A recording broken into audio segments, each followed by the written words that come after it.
Policia vendore, komanda qendrore. Po pse që nga vendore pastaj? Do një polici qendrore?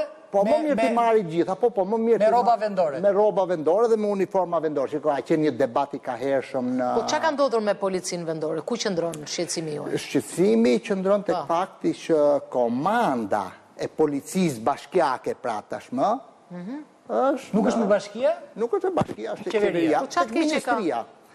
Ka të keqe sepse shiko, e para ne komanda vjen nga ai që fiton.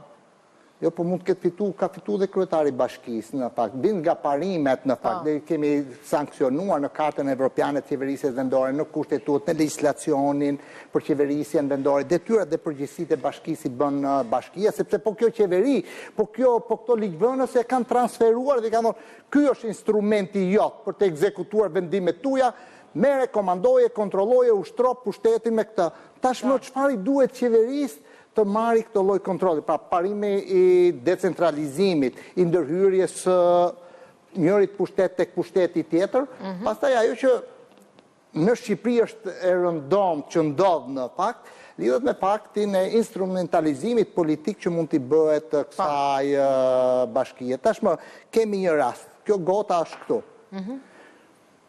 Unë kryetari bashkisë jap urdhër të spostohet këtu. Ministri jep urdhër po komandantit për të spostuar këtu. Çfarë do bëj policia bashkiake? Urdhën e kujt do zbatoj? Ministrisë apo të bashkisë?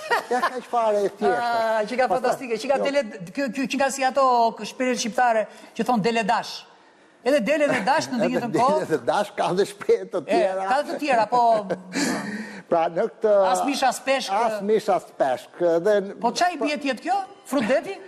Kjo i bie të jetë një turlisi që ne rëndom të bëjmë në faktin, nuk jemi shumë, nuk i kemi atë kulturën tonë, do të kujtoj një ngjarje shumë të bukur. Ka qenë një nga momentet më fantastike në Tiranë, kur policia bashkiake mbronte një pallat që donte ta prishte qeveria. Të kujtohet ajo? Si shtyheshin policët, çfarë kryen vepre. Ajo ka qenë unë kënaqja shumë atëherë. Nuk mbaj mend edhe raste të tjera. Ky është një rast tek Zoguzi, rast në Shkodër. Tani s'ka shtyrje më. Ashtu. Tashti, pra, në një farë mënyrë